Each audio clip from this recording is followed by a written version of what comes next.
And detectives say a gang rivalry is at the center of a shooting that killed a 15-year-old boy. He was shot while standing at a bus stop in Everett on Friday morning. Today, his bail was set at $5 million. He is suspected of being the man who pulled the trigger. Fox 13's Frankie Thompson was at the court hearing today. She has more tonight about an ongoing feud. Everett police say Uriel Hernandez Martinez is a known gang leader. Court documents say he does not deny a hit was placed on the 15-year-old boy who was in a rival gang. A memorial is growing here at this bus stop where the teen was shot on Friday.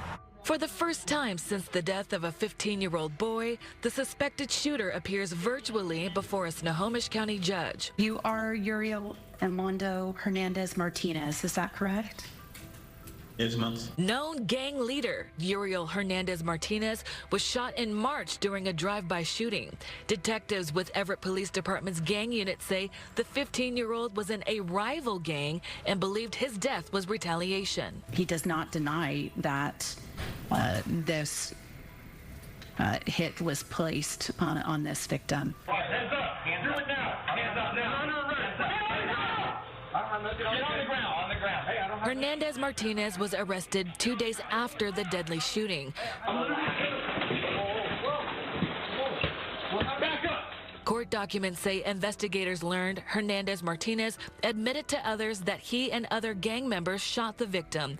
But when detectives interviewed the gang leader, Hernandez Martinez claims he was in the stolen black car the day of the shooting, but was not with his gang members when the shooting happened. Even if the court doesn't find, and this is not a trial yet, Mr. Hernandez Martinez was the person that pulled the trigger, he at very least is an accomplice. He provided the gas that put the car at the bus stop, not to mention the fact that he was found with a loaded firearm at the time of his arrest. Court documents say the 15-year-old was receiving death threats on social media. Detectives reveal the teen was shot at by rival gang members at an apartment complex on September 6th, 2 days prior to his death. On September 7th, officers arrested 3 teens in a stolen black car who were in Hernandez Martinez's gang. Court documents say Hernandez Martinez explained that the stolen vehicle occupied by the 3 gang members arrested on September 7th were supposed to shoot the victim that night, but because they were arrested, were unable to accomplish the mission. Hernandez Martinez said that since the other 3 gang members were not able to shoot the victim, he was expected to do so. The suspect's attorney argues there is not enough information from police, witnesses, or evidence to suspect her client as the shooter. This is far too vague a statement to find probable cause based on. The investigative techniques are not detailed, and the others that are referred to in this statement are not discussed further. Hernandez Martinez is now facing charges including murder in the first degree, as well as altering identifying marks on a gun and not having a gun permit.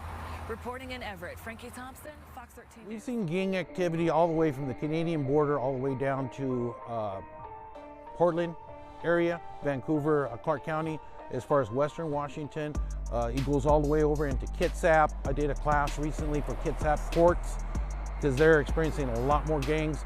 As Seattle and Tacoma become more and more expensive, and with gentrification, these gangs are spreading out from the 2 big metropolitan areas into all kinds of cities that you never would think they'd be active in. Originally, we had a huge influx of the California gangs, the LA Crips and Bloods. We also had a lot of the Chicago gangs come over, Gangster Disciples in particular. I would say probably 90% of the gang members that are active today are homegrown. They're 2nd, 3rd generation. Some of them don't even represent, they don't even recognize authority from California and Chicago anymore. It's totally local as far as who's involved in it, who's calling the shots, shot callers they call them. The internet is something that wasn't a big thing back in the 80s and 90s. It is now. These kids can make these TikTok videos. They will show these videos, and it's a recruitment tool, one of the biggest ones they use right now. So you want to get with us, they'll show girls, fancy cars, they'll flash stacks of money. You come and join my crew, and this can be you. It used to be back in the day, once you wanted to actually get in, you were beat it. Now, that has changed a lot, although some Latino gangs will still do that, the beat-ins, but a lot of them now will prime in. So It takes a lot more commitment to commit a crime, a felony, than it does to get beat up for a few seconds. So a lot of gangs like to use that. You have to prove yourself. They'll put you up to doing something, maybe a marijuana rip, as we all know. There's been a lot of robberies now recently in these marijuana shops. We have a small segment of youth that feel this is the way to go, this is the life to live. They don't see much of a future, so they get involved in gangs, get involved in drugs, in victimizing often people who look just like themselves. Most civilians don't have to fear for that, but you could get caught in the crossfire between some of these gang conflicts. Second arrest in the deadly gang shooting in Everett that took the life of this 15-year-old. The victim was shot multiple times at a bus stop last week. Fox 13's Frankie Thompson was at today's court hearing where bail for this new suspect was set at $5 million. Frankie. The Everett police chief says they've already been monitoring an increase in gang-related graffiti, but says the gang-related violence in this case is far more concerning, considering it's rare to see a deadly shooting in Everett. A 19-year-old is now the second person accused in the death of a 15-year-old rival gang member in Everett. Police Chief Dan Templeman says the increasing presence of gangs in the city is concerning. We see younger and younger ages. So we see, it used to be high school age kids. Now we're seeing middle school, late elementary school, where some of these young kids are being exposed to some of these negative influences. The 15-year-old boy was shot several times while at a bus stop in Everett, presumably on his way to Kamiak High School. Known gang leader, 20-year-old Uriel Hernandez Martinez, was the first person to face a Snohomish County judge for the teen's death, who detectives say was a rival gang member. Court documents say detectives believe the shooting was retaliation. Most importantly, Your Honor, there are 18 shell casings that are found near the body of the victim at the bus stop. Those 18 shell casings come back to what police believe to be a believe they come back to a 9mm. Hands up now. Hands up now. Get on the ground. On the ground. Hey, I don't have that. Hernandez was arrested at a store on Highway 99 in Everett. Back up. Court documents say during his interview with detectives, Hernandez Martinez pointed out that his pistol was a .40 caliber and that we would find that the bullet casings found near the crime scene would be a 9mm. Detectives say the casings found at the murder scene did not match the casings associated with the gun found on Hernandez Martinez. According to court documents, the gang leader says his 19-year-old gang member has a 9mm gun.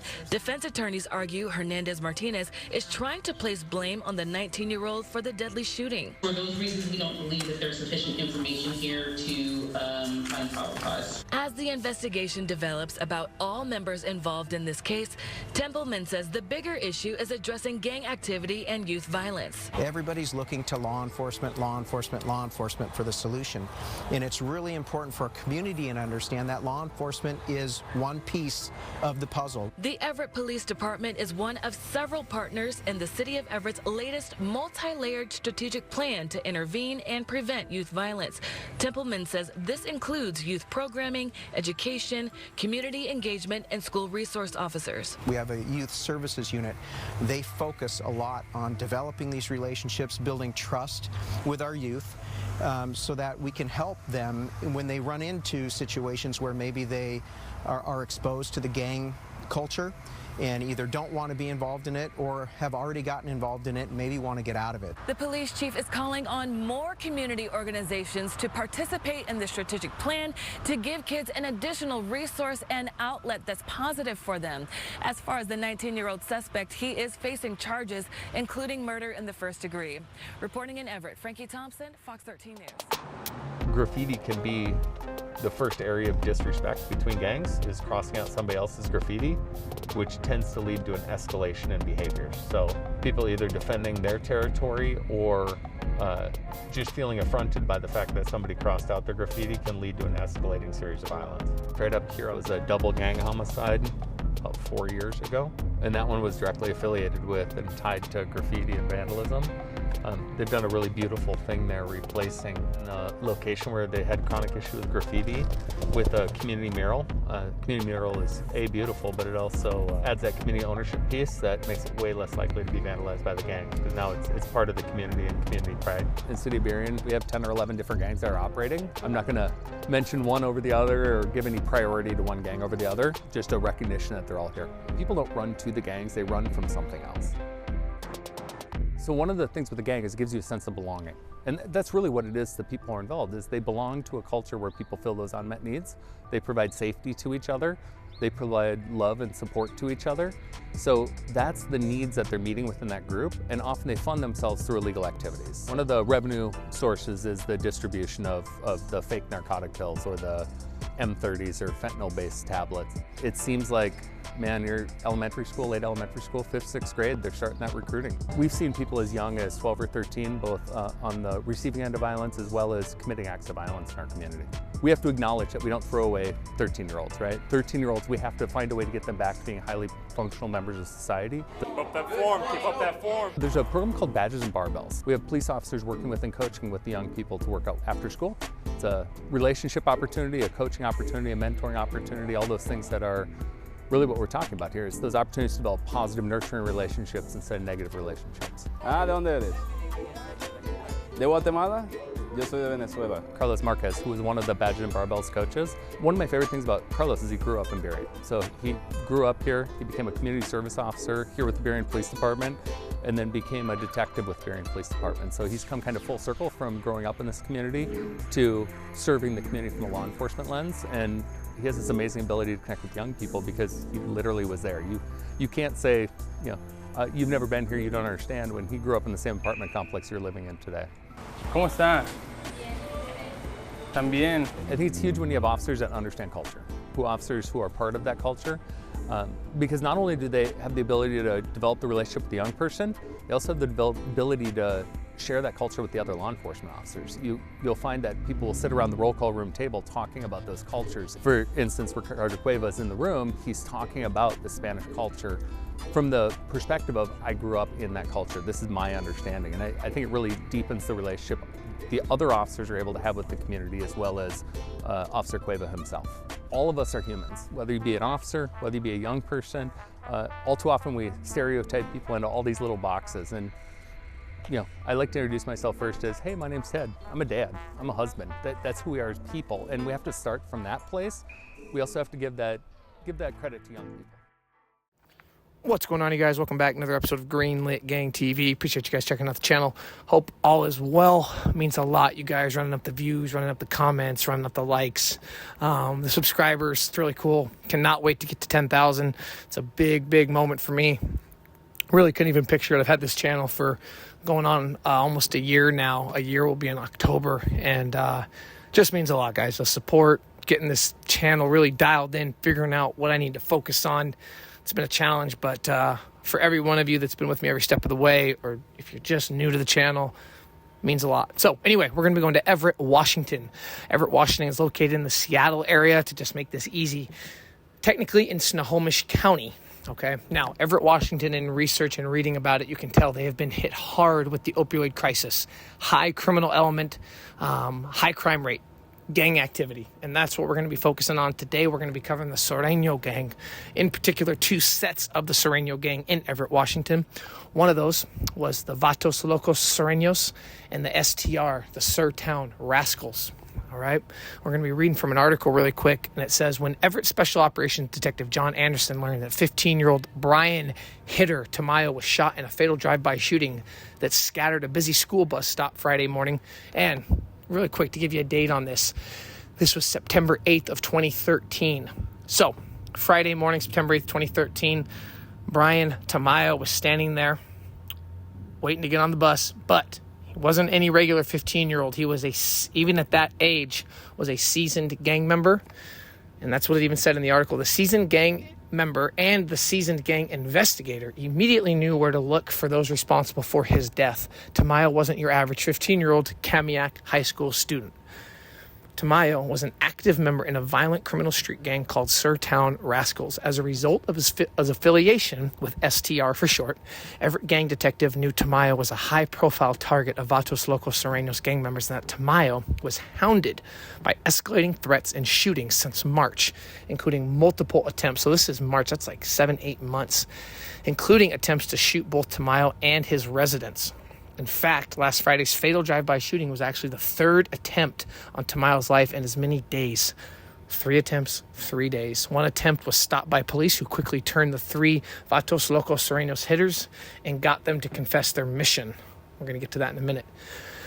Goes on to say, so on September 8th, 2023, a 15-year-old boy who appeared to be on his way to school was shot several times on Hardison Road. He was taken to Providence Hospital, where he later died. Investigators said the shooting is believed to have been in a connection to a long-running feud between rival gang members. On Monday, bail was set at $5 million for shot caller and gang leader of the Vatos Locos Surenos, Uriel Hernandez Martinez, the person suspected of pulling the trigger. According to court documents, detectives with the police department's gang unit said 20-year-old Hernandez Martinez was referred to as, quote, the big homie, a term used for gang leader or shot caller. So, like I said, even at 15 years old, man, Tamayo, a seasoned gang member. Like I said, he's not a regular high school student. So at 20 years old, it all makes sense for Uriel Hernandez Martinez to be a shot caller. He's a big dog, right? He's calling shots. He's doing drive-bys. He's committing murders. He's got respect. They call it juice, right? So he's got juice in the streets. You hear his name, it rings bells in that mother, rings bells in that mother, man. So the 15-year-old boy, whose identity at the time of this article hadn't been released, later we found out it was Tamayo, was a member of a rival gang. Mukilteo School District confirmed he was a student at Kamiak High School. Investigators said it appeared the teen was on his way to school when he was shot at a bus stop on Hardison Road in Everett. Probable cause court documents said Hernandez Martinez was shot in March of 2023. So it's jumping to why Tamayo was killed. Uriel Hernandez Martinez was shot back in March 2023. And remember, earlier in the article, I talked about how Tamayo's life had been threatened since March during a drive. So the guy that killed him was shot in March. So this is why. Hernandez Martinez was shot in March 2023 during a drive-by shooting, believed to be shot by the rival gang the 15-year-old was a member of, which is the Sur Town Rascals, all right? The document said gang unit detectives believe the teenager's death was retaliation for that March 2023 shooting of the shot caller of the Vatos Locos Surenos, Uriel Hernandez Martinez. Quote, he does not deny that his hit was placed on his victim, said Snohomish County District Commissioner Jennifer Millette while reviewing probable cause documents. Uriel Hernandez Martinez was arrested inside a store on Highway 99 in Everett, Washington on September 10th. So the murder happened on the 8th. He got picked up 2 days later, 2 days after the deadly shooting. Court documents said investigators learned Hernandez Martinez, quote, admitted to others that he and other gang members shot the victim. But, of course, and this is always what happens, right? Yeah, he's a shot caller, yeah, he's a big dog, but he's still 20, and people still talk. Rarely do gang members and people that, all these stories I've read, man, it's always their mouths that get them in trouble. It's like, man, if people just would shut up and not talk, or when the police pull them in, if they would just shut up and not talk, people would get away with so much more. And it's just crazy to see that. So, yeah, he goes and he tells people, yep, I put the hit out. And it's a respect thing, right? Because people know that the Sur Town Rascals shot Hernandez back in March. So he wants to get his get back, right? And he's a big dog. He's a big homie. He's a shot caller. He's got to have his respect. So when the 15-year-old Tamayo gets shot and killed, he's like, I did that. Hell yeah, I got that get back. Because if he doesn't get any get back, right? And this is kind of the double-edged sword of it, right? It's like, well, shut up, man. Don't talk about it. You're going to get in trouble.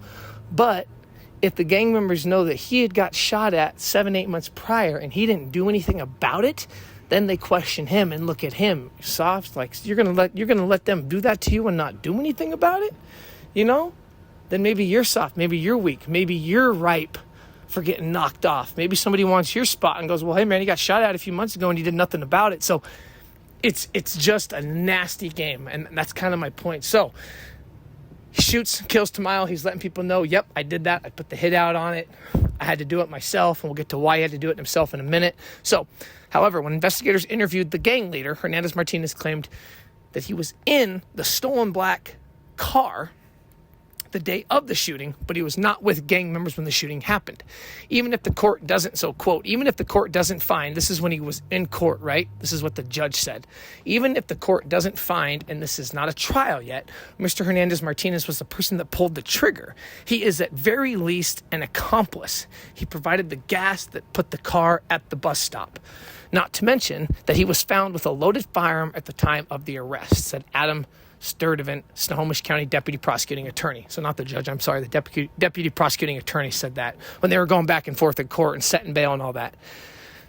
Court documents go on to say the 15-year-old Tamayo was receiving death threats on social media. In the documents, detectives said the teen was shot at by rival gang members near an apartment complex in Everett on September 6th. Remember, he got killed on September 8th of 2023. So 2 days before his death, he'd gotten shot at. On September 7th, the very next day, and 1 day before he died, officers arrested 3 teens in a stolen black car who were members of Uriel Hernandez Martinez Vatos Locos Surenos gang. Quote, Hernandez Martinez explained that the stolen vehicle occupied by the 3 VLS gang members arrested on September 7th, 2023, remember, 1 day before Tamayo was killed, were supposed to shoot the victim that night. But because they were arrested, they were unable to accomplish the mission. Hernandez Martinez went on to say that since the other 3 gang members were not able to shoot the victim, Tamayo, he was expected to do so. So there you guys go. Try to put a bow on that for you guys to understand.